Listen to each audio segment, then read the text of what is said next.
The plane didn't fall by chance. It was driven out of the sky. As flames ripped through the summer air and burning metal disappeared into the endless blue of the ocean, God placed one man and his loyal dog at the exact point no one else would have been watching. What they witnessed wasn't an accident. It was the opening move of a plan meant to leave no survivors and no truth behind. And they would soon learn. Someone was coming to finish what the fire had started. If this story touches your heart, comment Amen below and let your faith be heard. And if you believe God still protects the innocent, still sends help at the darkest moment, subscribe to support this channel for true stories of faith, courage, and quiet miracles, born not in noise, but in perfect timing. Summer pressed down on the open sea like a warm, unblinking eye, the sky washed pale blue, and the water stretching endlessly around a single working boat cutting its way forward near the forgotten edge of Driftstone Key. Jack Mercer stood at the helm with the steady posture of a man who had learned long ago that balance was not something you found, but something you maintained minute by minute. He was 47, tall without being imposing, broad through the shoulders from years of labor rather than the gym, his movements economical, almost restrained. Sun and salt had weathered his face into sharp, honest lines. A strong jaw darkened by an uneven beard, he trimmed more out of habit than vanity, a nose that had been broken once and set crooked, and eyes the color of old steel gray with a hint of blue that rarely stopped moving. People who met Jack for the first time often described him as quiet, even distant, but those who knew him longer understood that the silence wasn't emptiness. It was vigilance. He wore a faded brown leather jacket despite the heat, open at the front, revealing a red and black plaid shirt beneath. An odd choice for summer, but one he never questioned. The jacket had been with him across deserts and mountains years ago, back when the sea was only something he dreamed about while lying awake after missions that ended badly. The plaid shirt had belonged to his younger brother, Evan, who never came home from his last deployment. Jack didn't talk about that. He didn't have to. Loss had shaped him into a man who spoke gently to strangers, kept his word even when it hurt, and trusted animals more easily than people. The boat itself was modest, a working vessel with chipped paint and a patched deck named Second Wake in faded white letters along the side. Jack hauled supplies between the scattered islands when weather allowed fuel drums, fishing gear, canned food, nothing that attracted attention. That was how he liked it. No questions. No manifests worth studying twice. Behind him, seated calmly near the bow, was Atlas. Atlas was an 8-year-old German shepherd, large even for his breed, his coat a layered blend of sable and black that caught sunlight in muted bronze tones. His muzzle had begun to gray, not from neglect but from years lived alert and awake. One ear stood perfectly upright, while the other bent slightly at the tip, a harmless deformity from puppyhood that gave him a perpetually thoughtful look. His eyes were amber and sharp, alive with intelligence that went beyond training. Atlas wasn't restless the way younger dogs were. He watched. He listened. He remembered. Jack often said Atlas had grown old in the same places he had far too early, for reasons neither of them fully chose. They had met 7 years earlier, when Jack was drifting more than sailing, moving port to port with no real destination. Atlas had been tied behind a shuttered fishery, underfed, ribs showing, eyes still defiant despite the chain cutting into his neck. Jack hadn't planned on stopping that day. He had, however, never been good at ignoring suffering. Atlas had followed him since, not out of obedience, but agreement. They were partners now, bound by routine, shared silence, and an instinctive understanding that danger rarely announced itself politely. As the second wake eased closer to Driftstone Key, Atlas rose smoothly to his feet, muscles tightening beneath his coat. His ears angled forward, not toward the island, but toward the open sky behind it. Jack noticed immediately. He trusted Atlas's reactions more than his own senses, especially when nothing obvious seemed wrong. "You hear something, boy?" Jack asked quietly, his voice low and even. the way it always was when he didn't want the world listening. Atlas didn't bark. He didn't whine.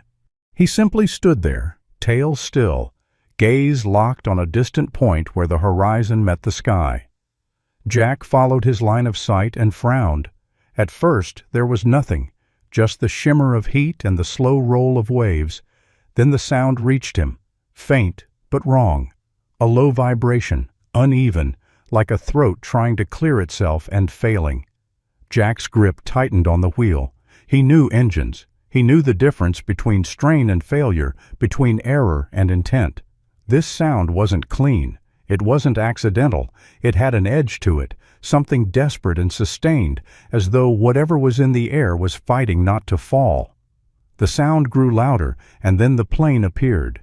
It was small, twin-engine, flying far too low for comfort, its silhouette sharp against the summer sky. For a split second, Jack's mind tried to dismiss what he was seeing, reaching for the comfort of coincidence. Then he saw the fire. Flames licked violently from the right engine, not sputtering, not flickering, but burning with a steady hunger that suggested fuel where it should not have been. A thick trail of black smoke unspooled behind it, staining the sky like a wound. Atlas let out a low, resonant growl that vibrated through his chest, the sound of an animal recognizing something fundamentally wrong. "That's no accident," Jack muttered, more to himself than to the dog. The plane banked sharply, correcting once, twice, as if the pilot were fighting hands that were no longer fully in control. Jack felt an old, unwanted clarity settle over him, the kind that came before things went bad. He had seen this before, machines failing not because they were broken, but because someone had broken them on purpose. 15 years ago, in a different climate, under a different sky, a helicopter had gone down the same way. The report had said, mechanical failure. Jack had known better. 2 men had died that day, one of them Evan. The memory tightened his chest, but he didn't look away. The plane dipped, lost altitude, and vanished beyond the line of the island. A distant boom followed seconds later, dull and final, echoing faintly across the water. A column of smoke rose above the palm-covered interior of Driftstone Key, black against the blue. Atlas barked once, sharp and urgent. Jack didn't hesitate. He swung the wheel hard, guiding the second wake toward the shallows on the island's leeward side. His pulse was steady, his breathing controlled, but inside, something old and heavy had begun to stir. He had chosen this life because it was quiet, because the sea didn't ask questions, because islands like Driftstone Key were forgotten by maps and men alike. But trouble, he knew, had a way of finding people who thought they were done with it.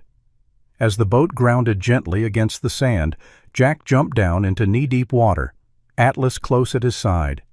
The heat was oppressive now, the air thick with the smell of salt, and something sharper burned fuel carried on the breeze.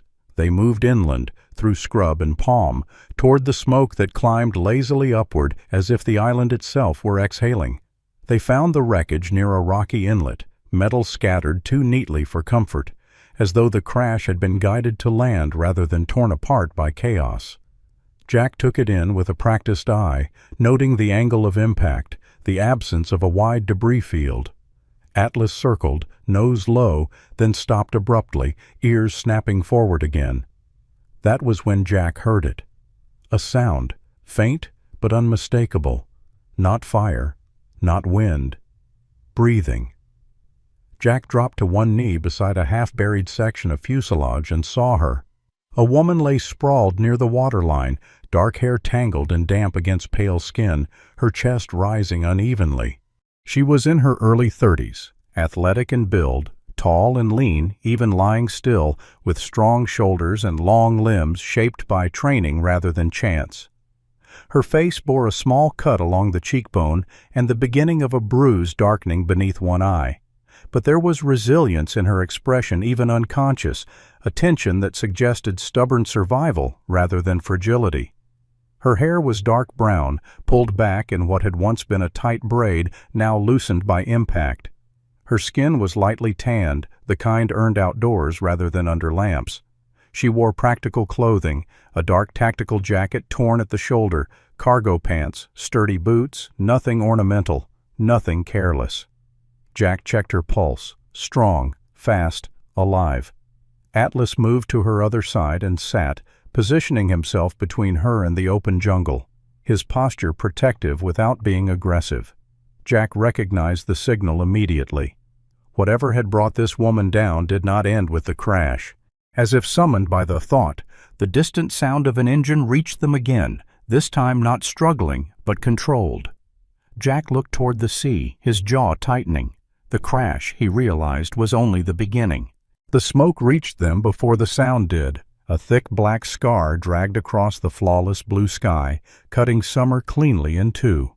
Jack Mercer stood frozen at the bow of the second wake, boots planted wide for balance, eyes narrowed against the glare as the aircraft tore across the horizon at a height no sane pilot would ever choose. The plane was wrong in the way broken things often were, still moving, still fighting, but already condemned. Flames poured from the right engine in a steady, aggressive stream, not sputtering or coughing as mechanical failure usually did, but burning with an almost disciplined persistence. The fire clung to the metal as if fed deliberately, licking backward along the wing, shedding sparks that vanished before they could touch the sea. A long tail of smoke followed it like a signature. Atlas reacted first. The German shepherd surged to his feet, claws scraping softly against the deck, muscles drawing tight beneath his thick sable coat. His ears locked forward, body angled not in panic but assessment, and a low growl rolled up from deep in his chest. It was not the sound of fear, it was recognition. Atlas had smelled danger before, on roadsides, in abandoned yards, in the broken men Jack sometimes ferried quietly between islands for reasons he never asked. This danger was sharper, hotter, intentional. Jack felt it settle into him like an old uniform slipping back over familiar bones. He stepped closer to the rail, the brown leather of his jacket snapping in the wind, the red and black plaid shirt beneath darkened with sweat at the collar. Sunlight flashed across his weathered face, highlighting the scar that cut faintly through his right eyebrow, a pale line earned years ago when trust had been misplaced. His jaw clenched, teeth pressing together as memory surfaced uninvited.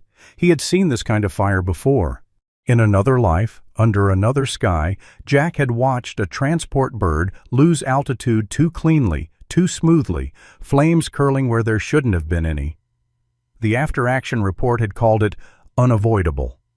Jack had learned then that unavoidable was often a word people used when they didn't want to keep looking. Easy, he murmured, more to himself than to Atlas, though his hand dropped instinctively to the dog's neck. Atlas didn't calm. He leaned into the touch, but kept his gaze locked on the descending plane, amber eyes tracking every unstable correction. The aircraft banked sharply left, then right, the pilot clearly fighting something that refused to respond the way it should. Jack could imagine the cockpit without seeing it. Warning lights, screaming, controls stiff or unresponsive, heat bleeding where it didn't belong. He could imagine the pilot's hands, slick with sweat, knuckles white, mind racing through procedures that no longer mattered. Then the plane dipped, nose angling downward toward Driftstone Key. Jack swore under his breath. The island rose from the sea ahead of them, green and deceptively peaceful, its white beaches curving gently into rocky outcroppings that bit into the water like broken teeth. No one lived there, not officially. Fishermen avoided it because compasses behaved strangely near the old reef, and storms seemed to gather around it faster than elsewhere. Jack had used it once or twice as a place to wait out bad weather, nothing more. The plane vanished behind the island's tree line. The explosion came seconds later, deep, concussive, not sharp. The sound traveled across the water and into Jack's chest, vibrating through bone and memory alike. A plume of darker smoke rose from the island's interior, twisting upward against the bright sky. Seabirds scattered, shrieking as they fled. Atlas barked once, loud and sharp, then fell silent again. Jack exhaled slowly, forcing his breathing to remain steady. Panic was loud. It got you killed. He spun the wheel hard, angling the second wake toward the island, engine protesting as it pushed harder against the chop. He didn't question the decision. He already knew there would be survivors. There always were, at least at first. And if there were survivors, someone would come looking. The shoreline rushed toward them, water shifting from deep blue to clear turquoise over sand and reef. Jack guided the boat in with practiced precision, cutting the engine just before the hull kissed the shallows. He was moving before the boat fully settled, vaulting over the side into knee-deep water, the heat hitting him like a wall. Atlas followed instantly, splashing through the surf, already scanning the tree line. The smell reached them as they moved inland. Burned fuel, scorched metal, and beneath it, something coppery and wrong. Jack pushed through low brush and palms, emerging into a broken clearing where wreckage lay scattered with unsettling restraint. The fuselage hadn't exploded outward the way it should have.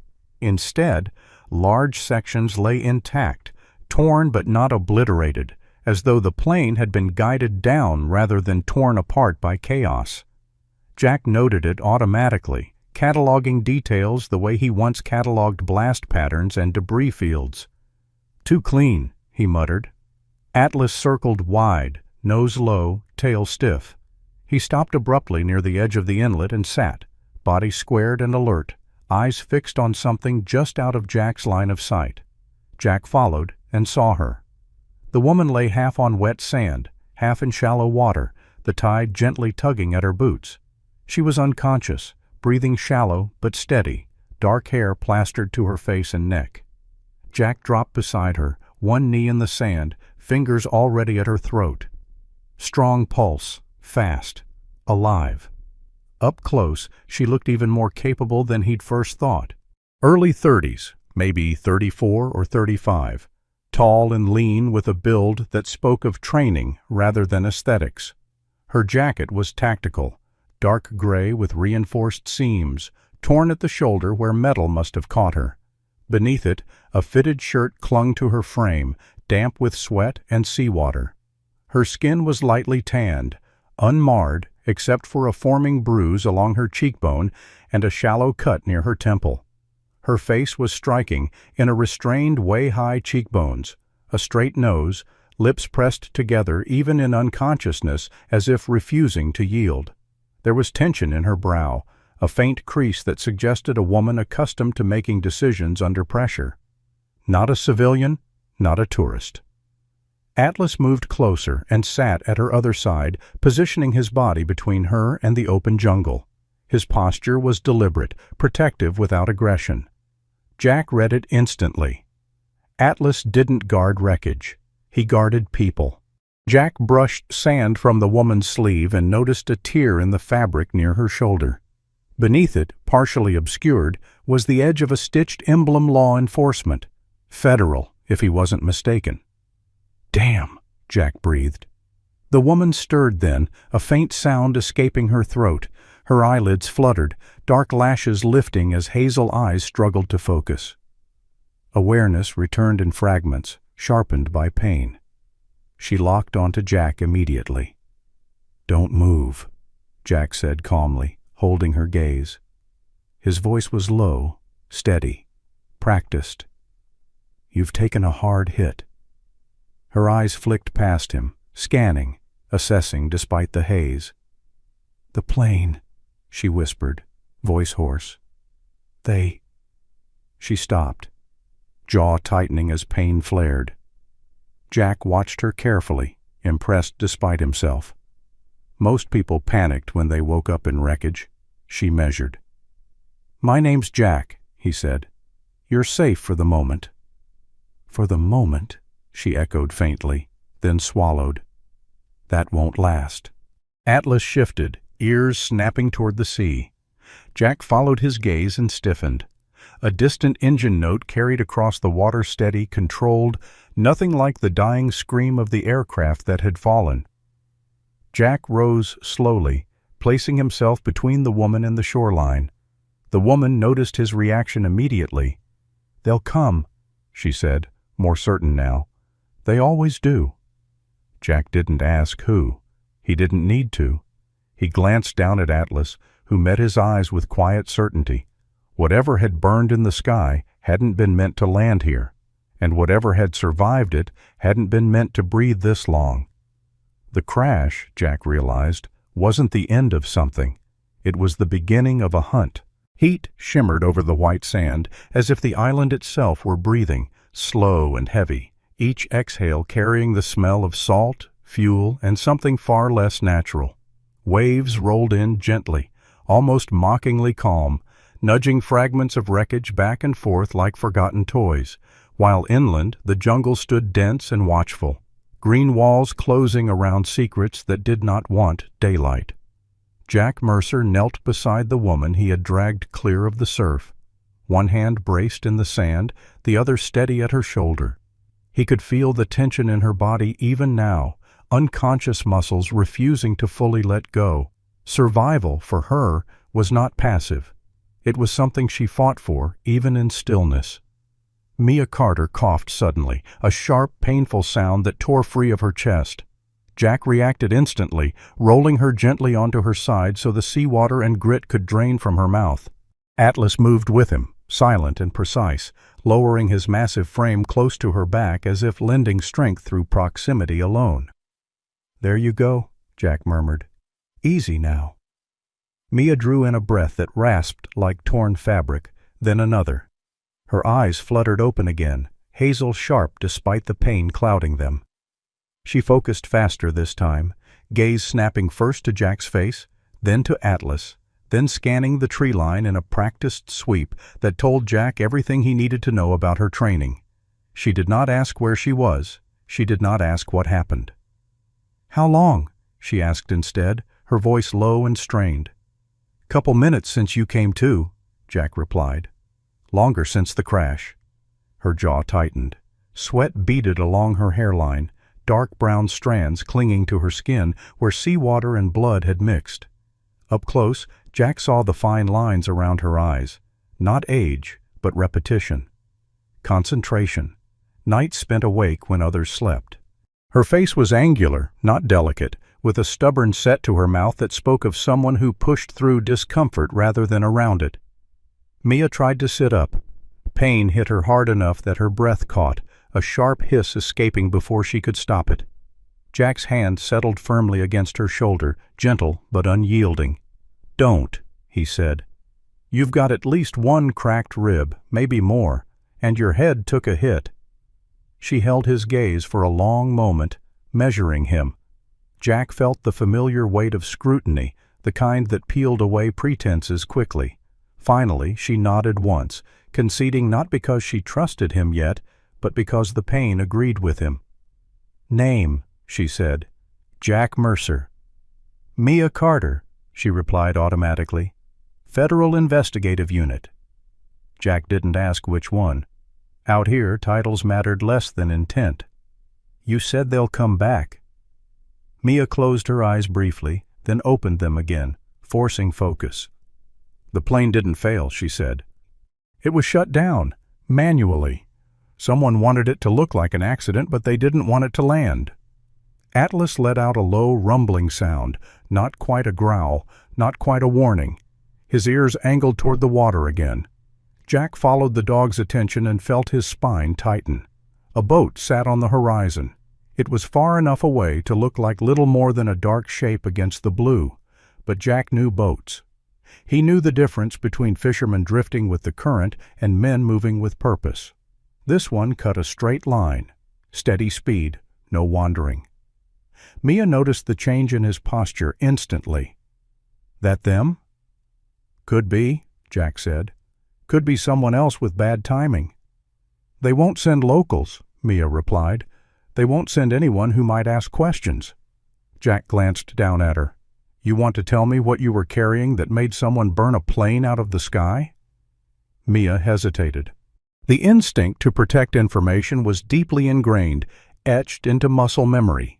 Jack recognized it because he'd once had the same problem knowing when secrecy stopped being protection and started being a liability. She exhaled slowly. "Evidence," she said. "Enough to bury a private logistics network that's been moving weapons through civilian shipping routes, clean paperwork, dirty cargo." "That doesn't usually get planes blown up," Jack said quietly. "No," Mia agreed, "but testimony does. And timing. I was off book, no flight plan logged where it mattered, Someone panicked. She swallowed, pain flickering across her face. Jack noticed her left hand trembling slightly as it rested against the sand. Shock, adrenaline, maybe fear, though she hid that last one well. Atlas shifted closer, his broad head lowering until it rested briefly against Mia's arm. She stiffened at first, then relaxed, fingers brushing unconsciously against his fur. Jack watched the moment with interest. Dogs trusted quickly or not at all. Atlas had decided.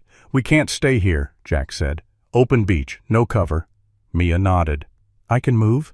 Slowly. Jack doubted it, but he didn't argue yet. He slid one arm behind her back and the other beneath her knees, lifting her carefully. She sucked in a sharp breath but didn't cry out, teeth clenched, pride holding pain at bay. She was lighter than she looked, compact strength rather than bulk. As Jack carried her inland toward the shade of the palms, the boat on the horizon grew fractionally larger. They reached the tree line, the air instantly cooler beneath the canopy. Jack set Mia down against the trunk of a leaning palm, keeping her upright to ease her breathing. Atlas took position a few yards back, facing the beach, body still as stone. Mia looked up at Jack, sweat streaking dirt down her temple. "You don't have to do this." Jack met her gaze, his expression unreadable. "Yeah," he said, "I do." She studied his face, taking in the lines, the scar, the way his eyes never quite stopped listening. "You military?" "Was. That explains the way you carry people," she said faintly, "and the way you don't ask for permission." Jack almost smiled. A new sound drifted through the trees, then voices, faint but distinct, carried on the breeze from the shoreline. Not shouting. Talking. Calm. Controlled. Mia's body tensed instantly. "They found the wreck." Jack nodded.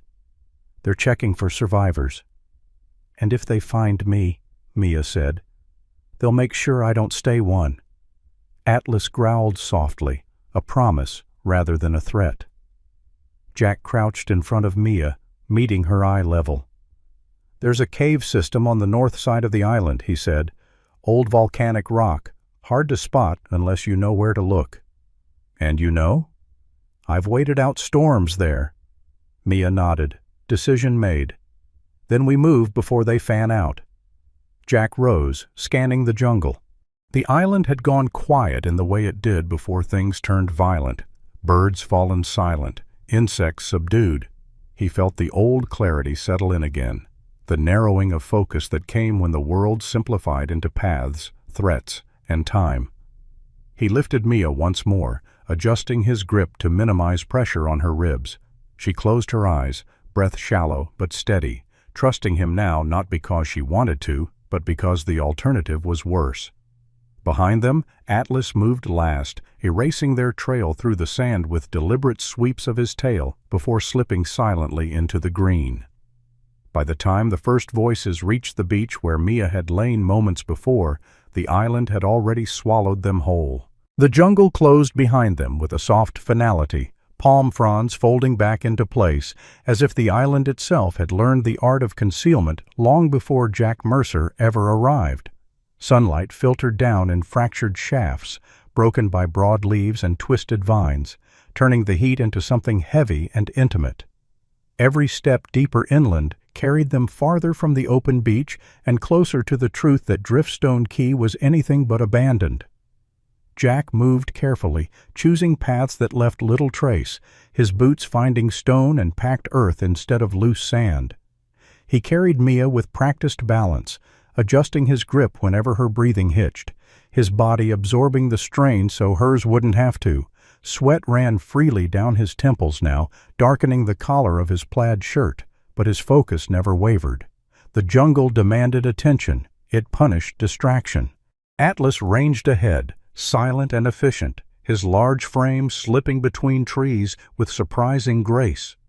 At 8 years old, the German shepherd no longer wasted energy. His coat, damp with humidity, clung close to powerful shoulders and a deep chest marked by old scars hidden beneath fur. He paused often, nose lifted, ears rotating independently as he sampled the air. Not fear, not confusion, vigilance. Mia watched him from where she lay, supported against Jack's shoulder. Even through pain, even through the haze of shock, she recognized competence when she saw it. Atlas didn't patrol randomly. He cleared ground the way trained men did. Sectors, angles, blind spots. "You trained him yourself?" she asked quietly. Jack shook his head. "He came trained. I just didn't ruin it." A faint ghost of a smile touched her mouth before pain pulled it away. "He's older." "So am I." They reached a natural break in the terrain where jagged volcanic rock rose from the earth in dark, uneven slabs. Between them yawned a narrow opening, shadowed and cool, half hidden by creeping vines and salt-stunted shrubs. Jack lowered Mia carefully to the ground beside it, easing her back against the stone. "This is one of them," he said. "Caves run deeper than they look." Atlas stopped at the entrance, body squared, head lifted high. For a moment he didn't move at all, like a carved guardian waiting for permission. Then he stepped inside, paused silent on stone, and disappeared into the dark. Jack waited, listening. The jungle held its breath. Atlas re-emerged moments later and sat, calm and deliberate. Clear. Jack nodded and turned back to Mia. "We'll rest here. Briefly." She exhaled, relief breaking through discipline at last.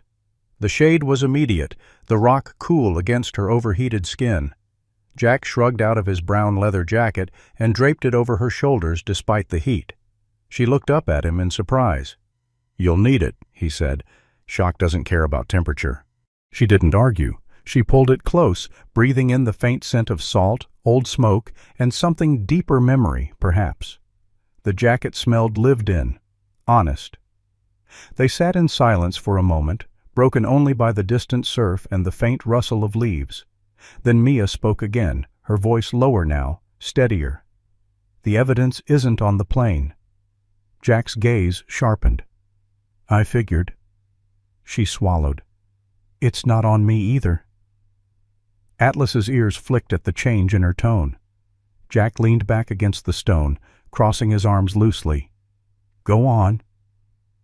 Mia shifted carefully, pain flaring and subsiding like a tide she'd learned to ride. "I was transporting testimony and transaction records, flight paths, manifests, shell companies. Enough to expose a logistics network that hides behind disaster relief contracts and private shipping lanes. They move weapons where no one looks." "And you?" Jack asked. "I was the leverage," she said quietly. "The records matter, but people matter more. Dead witnesses make paperwork disappear." Jack thought of Evan, of reports sealed and names reduced to footnotes. He nodded once. "The plane was sabotaged because of you," he said. "Yes," Mia replied, "but not just me. Timing mattered. The island, the lack of radar coverage, the reef interference. This place was chosen." Jack looked around slowly, taking in the cave mouth, the elevated ground, the narrow approach paths. Driftstone Key wasn't random. It was useful. "This island isn't empty," he said. Mia met his eyes. "No, it's convenient." They were quiet again, the weight of that realization settling between them. The crash hadn't been an accident of opportunity. It had been staged. A controlled fall in a place where help was unlikely and silence was easy to enforce. A sound drifted through the jungle, then faint but distinct. A voice, then another, measured, calm. Atlas's body stiffened instantly, muscles coiling beneath his coat. He rose and moved to the edge of the cave entrance, head angled, listening.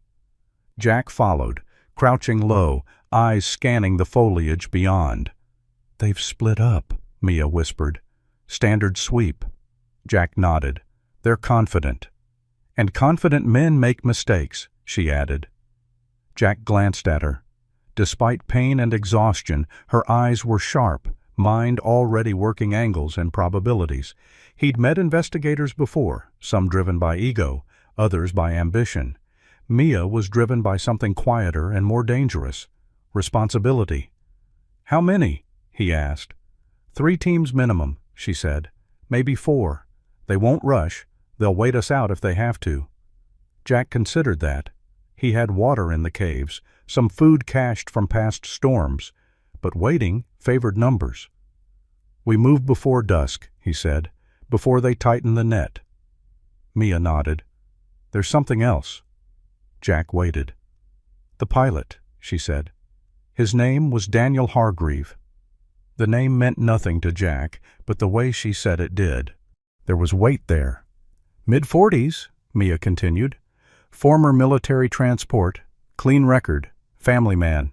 They got to him through debt, medical bills. That's how they always do it.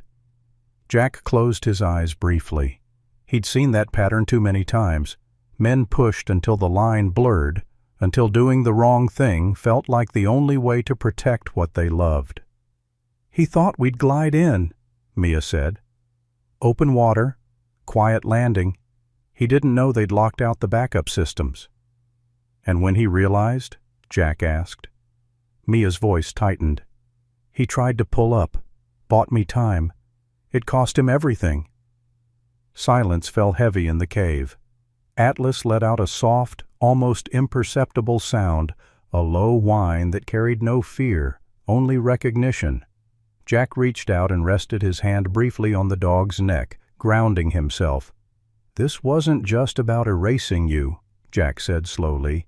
It was about sending a message. Mia nodded. Stay out of the shadows we own. Jack looked back toward the jungle, where sunlight shifted subtly as clouds drifted overhead. They picked the stage carefully, he said, but they didn't count on me. Mia studied him. Why do you live out here, Jack? He considered the question, then answered honestly.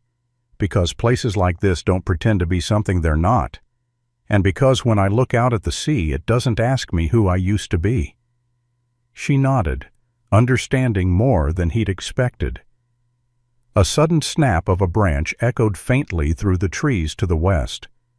Atlas's head turned instantly. Jack tensed. They're closer, Mia said. Yes, Jack replied, which means we don't stay. He rose, moving with renewed purpose, scanning the cave walls for his cached pack. Atlas shifted seamlessly into motion, already preparing to lead. As Jack reached for Mia, adjusting his stance to lift her again, the island seemed to lean in around them, alive with quiet intent. Driftstone Key had watched ships pass and secrets sink for decades. It did not judge. It simply remembered.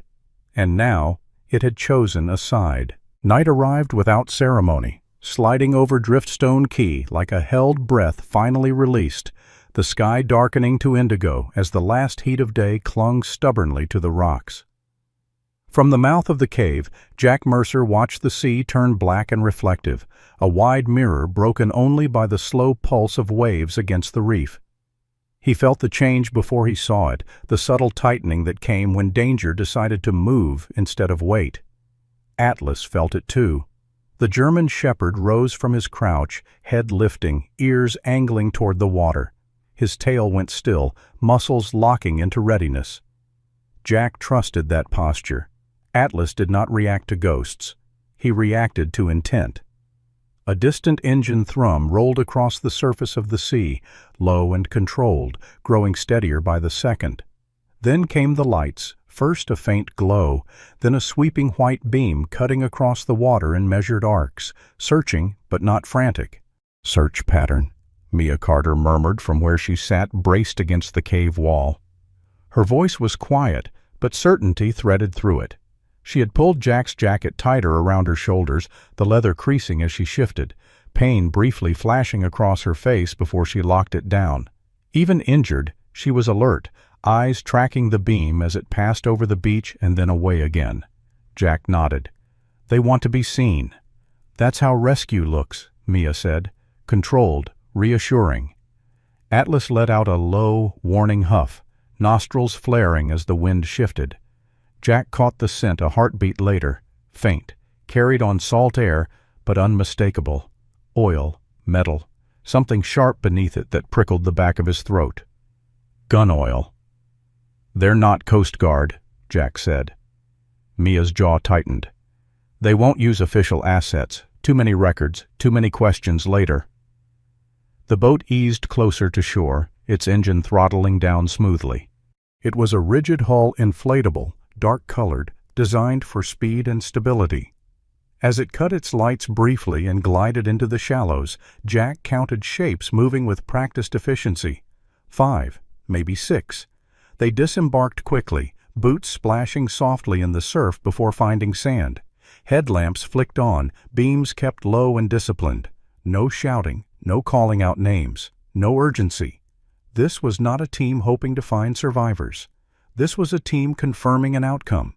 Atlas growled again, deeper this time. Jack laid a hand on his neck, steadying, listening. The first man came into clearer view as he moved up the beach, tall and broad-shouldered, his build thick through the chest and arms. He wore a high-visibility jacket over dark tactical gear, the reflective strips catching the beam of his own light when he turned. His hair was cropped close, nearly shaved, scalp pale beneath the lamp. A thick beard framed a square jaw, neatly trimmed, the kind of grooming that spoke of control rather than style. His movements were economical, confident, as if he expected nothing to surprise him. Jack recognized the type instantly. Professional, former military or law enforcement, likely private contract now. Men like that didn't panic. They didn't improvise unless they had to. They executed. Behind him moved a woman, shorter, leaner, her posture upright and precise.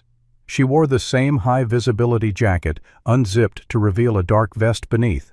Her hair was pulled back into a tight knot, dark blonde streaked with gray, her face narrow and sharp, cheekbones pronounced, eyes cold and assessing even at a distance.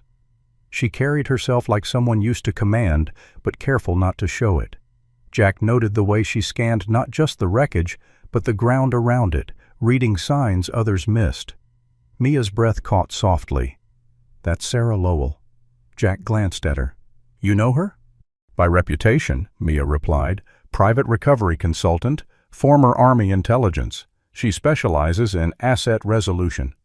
Jack understood immediately. "She cleans scenes." "Yes," Mia said. "And people." Two more figures moved with them. Men in their 30s, athletic builds, faces largely hidden beneath caps and shadow. One had a long scar along his forearm, pale against tanned skin, the kind earned close to heat. The other favored his left leg slightly, an old injury judging by the careful way he compensated. Experience written into muscle memory. Atlas's growl softened into something more dangerous, a silent promise. "They're fanning out," Jack said. "Standard arc." "They'll find the cave eventually," Mia replied, "even if they don't know it's here yet." Jack scanned the terrain. Night gave cover, but light cut both ways. The caves would hide them for a time, but waiting would only tighten the net. "We move now," he said. Mia nodded without hesitation. "I can manage short distances." Jack adjusted the strap of the small pack he'd pulled from his cache water, bandages, a flare, a compact radio he doubted would get signal but refused to leave behind. He crouched and braced, lifting Mia carefully. She hissed softly as pain flared, then steadied, teeth clenched, breathing measured. Atlas slipped ahead, nose low, choosing a path that threaded shadow between shadow. Jack followed, stepping where Atlas stepped, keeping his weight centered to minimize sound. They moved deeper into the island, away from the beach, toward the darker spine of rock that split Driftstone Key in two. Behind them, Sarah Lowell knelt near the wreckage, gloved fingers brushing sand and debris. Her face was calm, almost bored, but her eyes were alive, sharp as glass. She noticed the absence immediately, the drag marks interrupted, the disturbed sand leading inland. "Survivor," she said quietly. The bearded man straightened. "Confirmed?" "Confirmed enough," Sarah replied. Her voice was level, cool. "We're not alone on this island." She rose and gestured with 2 fingers. The team shifted, spreading with fluid coordination, headlamps dimmed further. Hunters, now fully awake. In the jungle, Atlas froze abruptly, head snapping to the left. Jack felt it too, a vibration through the ground, subtle but present. Footsteps. Closer than he liked. Jack changed direction instantly, angling toward a cluster of limestone outcroppings pocked with narrow fissures. He lowered Mia behind a slab of rock and crouched in front of her, body a shield, eyes tracking movement through leaves. Two figures passed 20 yards downslope, lights off, moving by starlight alone. Jack caught glimpses. Gloved hands, dark fabric, weapons held low but ready. They spoke in murmurs, voices calm, unhurried. Sarah's voice drifted faintly through the trees, controlled and precise. "Don't rush, we have time." Jack felt a cold certainty settle in his chest. She was right. They did have time, and that made her more dangerous than someone reckless. Atlas shifted, muscles coiled. Jack met the dog's gaze and gave the slightest nod. Atlas moved. He slipped sideways into the undergrowth, a dark shape dissolving into darker shadow, deliberately drawing attention away from Jack and Mia's position. A soft rustle, then another, farther off. A calculated mistake. One of the men snapped his head up. "Movement." Sarah didn't hesitate. "Check it." The men peeled off, following the sound, lights flickering briefly before cutting out again. Jack used the moment, lifting Mia and moving uphill, away from the diversion, heart steady, mind clear. This wasn't about fighting. Not yet. It was about distance and angles. Atlas reappeared minutes later, breath steady, eyes bright, having led the hunters just far enough astray. Jack felt a surge of pride he didn't indulge. Emotion made noise. They reached a narrow ridge overlooking a dry channel where water once flowed during storms. Jack set Mia down carefully, pressing her back against cool stone. She looked up at him, sweat streaking her face, eyes fierce. "They're professionals," she said. "They won't quit." Jack nodded. "Neither will we." Below them, lights shifted again as Sarah Lowell stepped into view, her headlamp finally coming on, beam cutting upward across the ridge. For a brief moment, her eyes met Jack's across the darkness. Recognition flickered. She smiled faintly. Then the light snapped off. Jack exhaled slowly. The hunt was no longer abstract. It had a face now, and that face had decided this island was big enough for only one ending. Morning arrived sharp and merciless, the sun rising fast over Driftstone Key as if determined to expose everything the night had tried to hide. Heat poured down onto coral stone and white sand, turning the island into a mirror of glare and salt. Shadow shortened. Cover thinned. This was the hour when hunters believed the advantage shifted back to them. Jack Mercer knew better. He moved at the front of the line, guiding Mia and trusting Atlas to shape the space between pursuit and escape.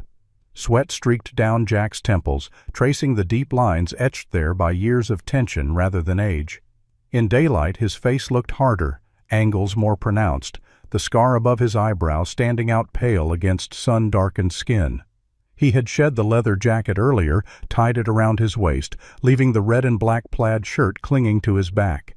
His breathing was steady, controlled, not calm, but disciplined.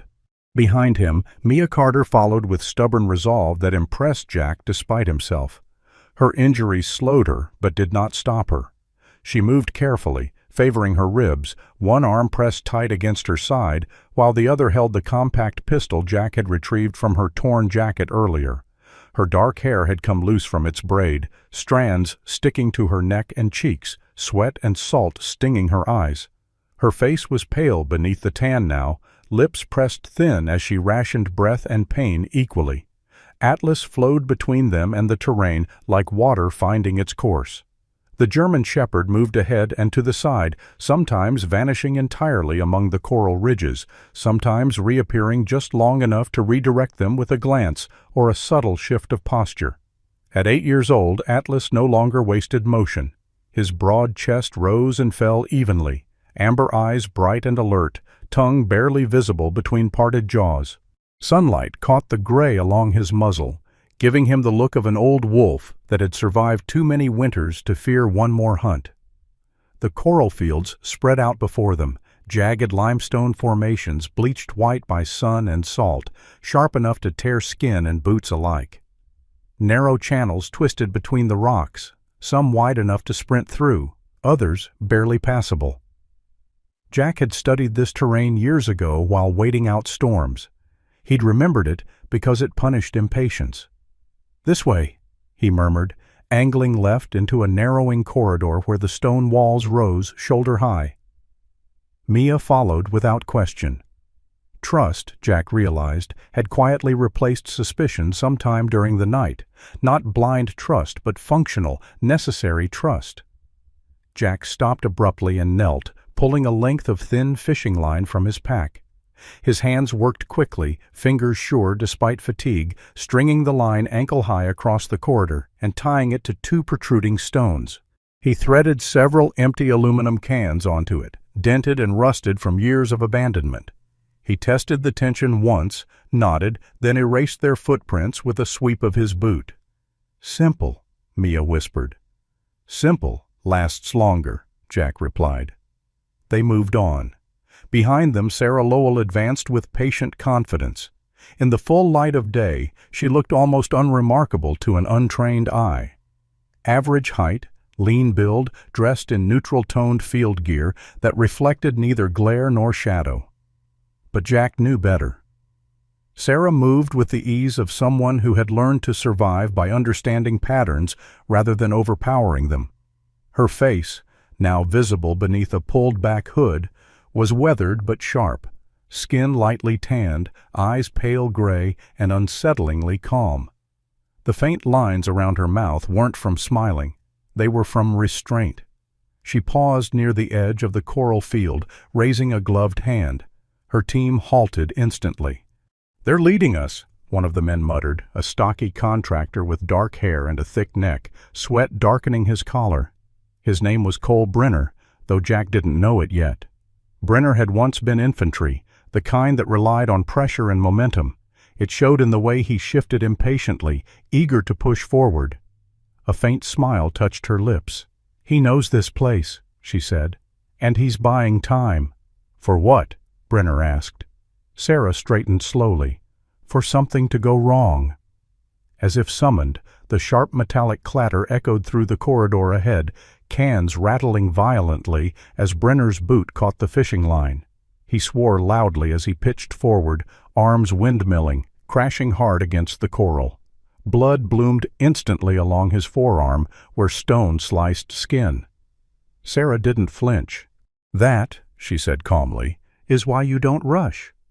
The sound carried farther than Jack would have liked. "Move," he said, urgency threading his voice for the first time. They broke into a faster pace, weaving through the maze as the sun climbed higher, heat radiating up from stone and sand alike. Mia stumbled once, catching herself against Jack's arm. Pain flashed across her face, teeth gritted, but she kept moving. Then the gunshot cracked the air behind them, sharp, controlled. Jack felt the bullet hiss past, chipping stone inches from his shoulder. "Warning shot," Mia said through clenched teeth. She raised her pistol, turned, and fired once in return, not aiming to hit, but to force space. The echo bounced wildly through the coral, making it hard to tell distance or direction. Atlas reacted instantly. He burst from cover to the right, sprinting across open stone with startling speed, barking hard and loud, his voice echoing as if there were 2-3 dogs instead of one. He vanished again just as quickly, reappearing farther down slope, then again to the left, movement unpredictable and deliberately misleading. "Damn dog!" Brenner growled somewhere behind them. Sarah watched the pattern form, eyes narrowing. "He's not panicking," she said. "He's directing." Jack led them into a shallow bowl where sand replaced stone, the ground soft and treacherous. Here, he slowed deliberately, stamping heavy, obvious tracks straight through the center before doubling back along the rock edge, lifting Mia carefully so her boots never touched the sand. Atlas mirrored the move, pacing briefly through the center before slipping off at an angle that suggested confusion rather than intent. The hunters entered the bowl minutes later, spreading out, scanning. Brenner followed the obvious tracks, Another man, younger, lean, with sunburned skin and nervous eyes, hesitated, uncertain. Sarah stopped, studying the sand. Her gaze followed the tracks, then lifted, not forward, but to the edges. "Stop," she said quietly. Too late. A hidden snare Jack had rigged earlier, a simple loop of cord anchored beneath sand snapped tight around the younger man's ankle. He yelped as he fell hard, weapon skidding across the ground. Sarah closed her eyes briefly, exhaling through her nose. Jack didn't wait. He hauled Mia up the slope toward a narrow cut between boulders where wind funneled through, carrying scent and sound away from them. Atlas rejoined them there, tongue lolling briefly before he shook it off and resumed his watch. Mia leaned heavily against Jack now, breathing shallow, her strength bleeding away with each step. "I'm slowing you down," she said. Jack met her gaze, his eyes hard but steady. "You're the reason we're moving at all." They reached the edge of the coral maze where the land dropped away toward a rocky shoreline battered by surf. Jack slowed, scanning ahead. Escape routes narrowed here. Options thinned. Below them, the ocean flashed white and blue, waves slamming into stone with relentless force. Above, the sun burned without mercy. Behind them, Sarah Lowell stepped into view again, framed by jagged rock, her expression unchanged. She raised her voice, calm and almost conversational. "You're good?" she called. "But the island runs out." Jack said nothing. He adjusted his stance, placing himself squarely between Sarah and Mia. Atlas stood at his side, shoulders squared, teeth bared, not snarling, but warning. For a moment, the world narrowed to heat, breath, and the sound of surf crashing below. The chase had shifted again, and now it was no longer about distance. The cliff rose like a broken crown above the sea, its stone bleached white by years of salt and sun, its edge dropping straight into water that churned with patient violence. Wind tore across the outcrop in hot gusts, carrying spray upward in brief, glittering veils. From here, Driftstone Key fell away on all sides, no trees tall enough to hide, no rock thick enough to shield a lie. It was the kind of place men chose when they needed a last look at the world or a last chance to be heard.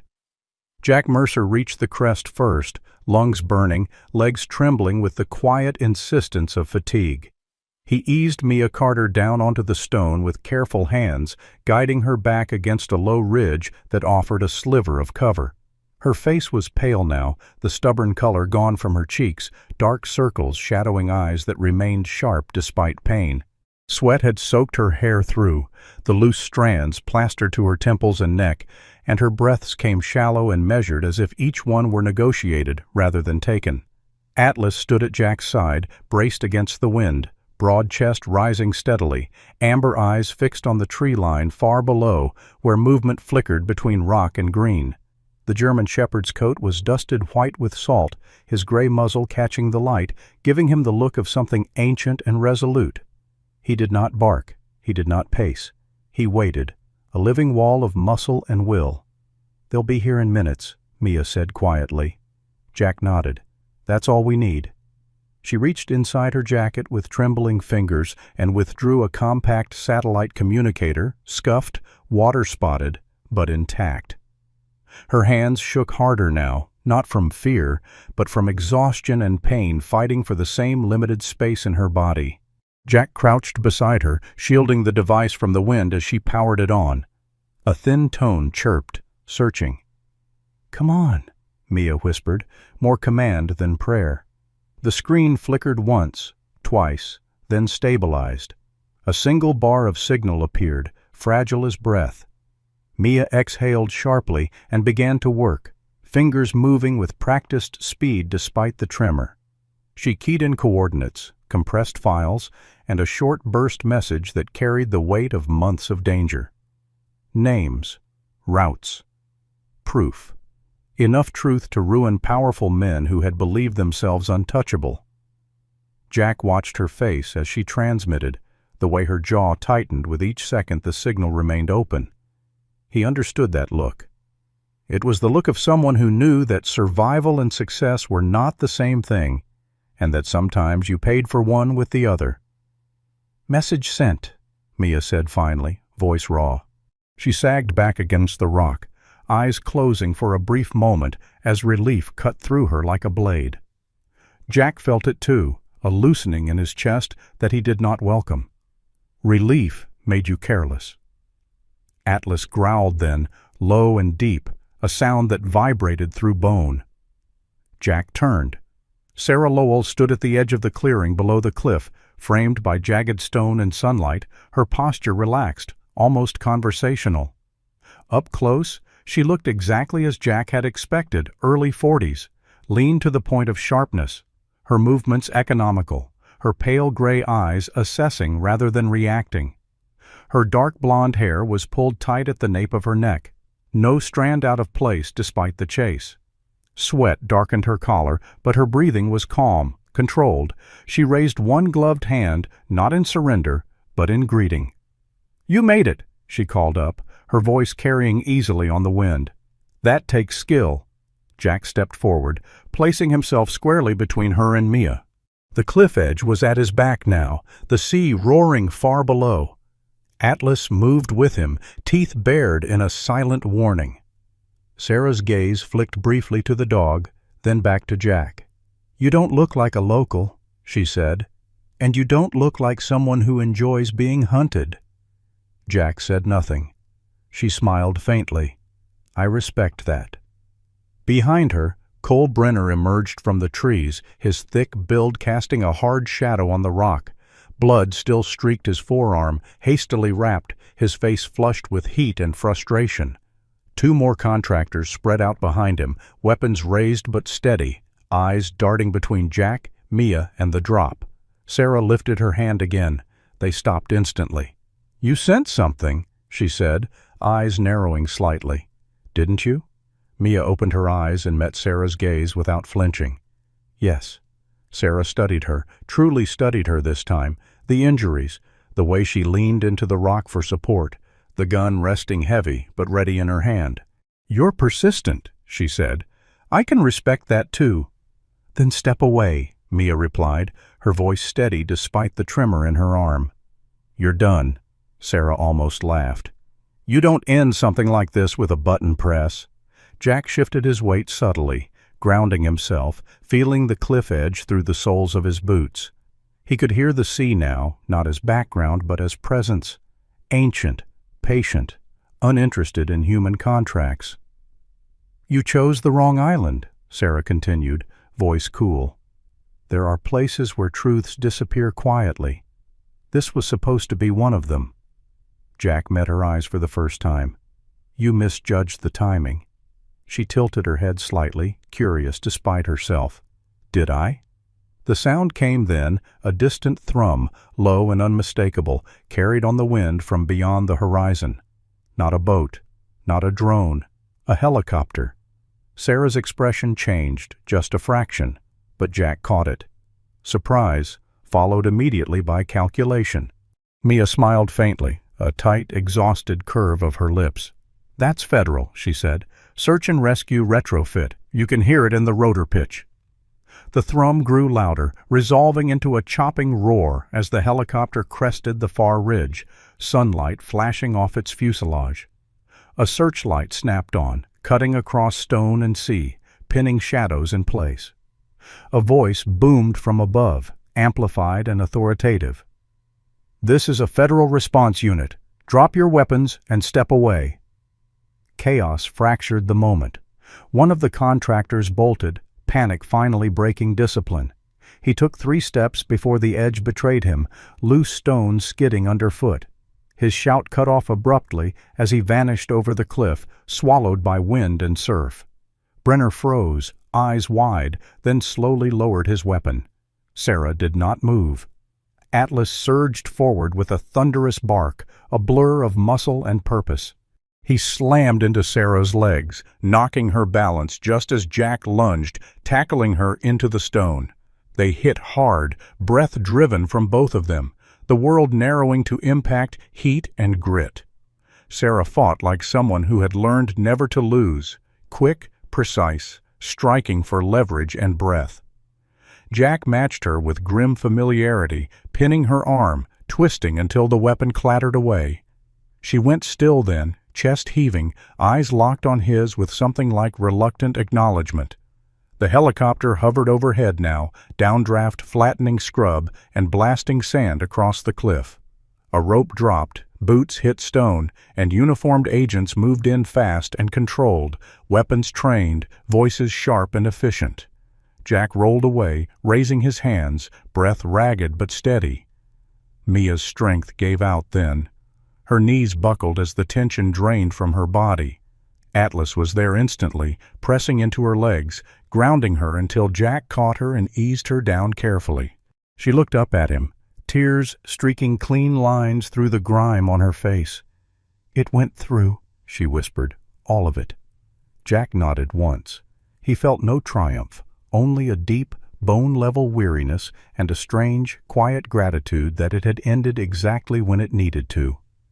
Above them, the helicopter held position, light steady, noise relentless. A mechanical sun burning away the last shadows. The price had been paid, and the truth at last had been heard. The sea looked the same in the weeks that followed, blue, patient, endlessly reflective. But Jack Mercer no longer mistook familiarity for sameness. From the deck of the second wake, he watched sunlight scatter across the water in 1,000 broken paths, each one leading somewhere he might or might not ever follow. The boat cut forward at an easy pace now, engine humming with a confidence earned rather than assumed, and for the first time since Driftstone Key, Jack allowed himself to move without constantly listening for the next threat. Atlas lay stretched near the bow, forelegs crossed, massive head resting on his paws. At 8 years old, the German shepherd carried his age openly now that danger had loosened its grip. Gray fur along his muzzle caught the light, and his ears one straight, one forever bent twitched occasionally as gulls cried overhead. His amber eyes followed the horizon not with suspicion, but with something close to amusement, as if the ocean had told him a joke only old dogs could appreciate. The network fell quietly, the way carefully constructed lies often did. Arrests were made without spectacle at first. Executives in tailored suits escorted out of offices, contractors detained at airfields and marinas, accounts frozen with the click of a key rather than the crash of a door. When the indictments became public, headlines struggled to keep up with the scope of it all. Private logistics firms, disaster relief fronts, shipping lanes repurposed into arteries of profit and blood. The truth had been hidden in plain sight, disguised by paperwork and trust. Mia Carter read every report from a hospital bed that smelled faintly of antiseptic and salt, her ribs bound tight, her shoulder immobilized. She hated the stillness, hated being sidelined while others moved.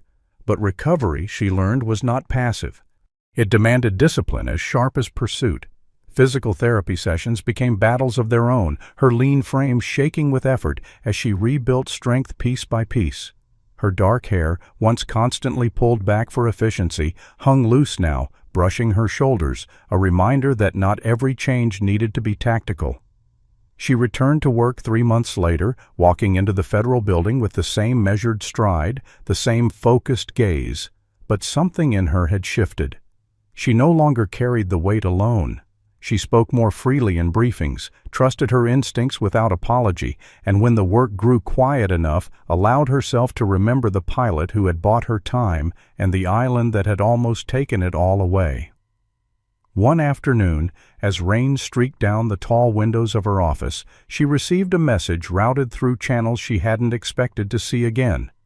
It was short, no greeting, no signature, still afloat, still honest.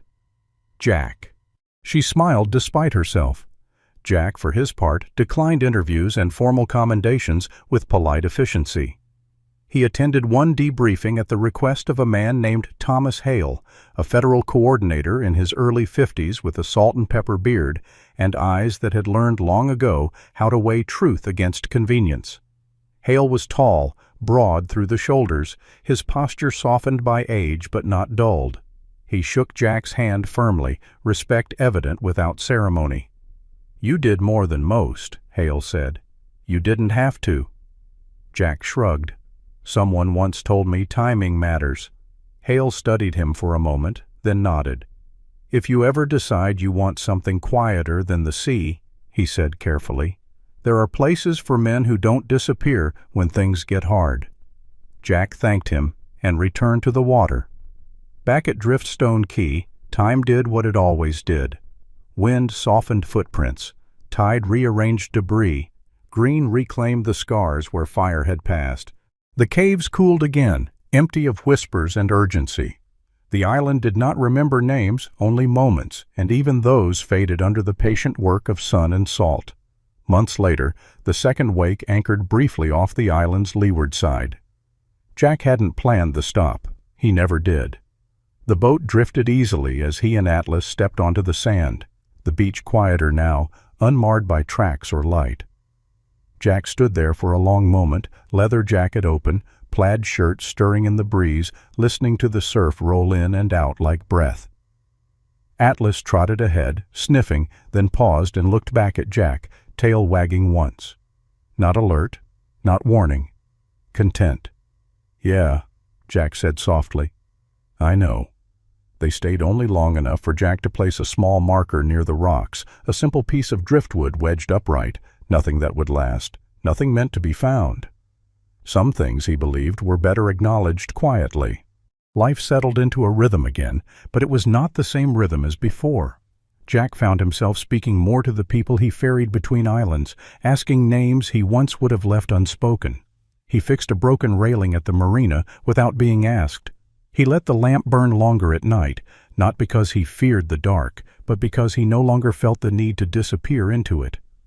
Atlas noticed the change before Jack did. The dog slept more easily, joints loosening in warmth rather than tension, his dreams quieter. He leaned into Jack's hand when scratched behind his crooked ear, a low, satisfied sound rumbling up from his chest.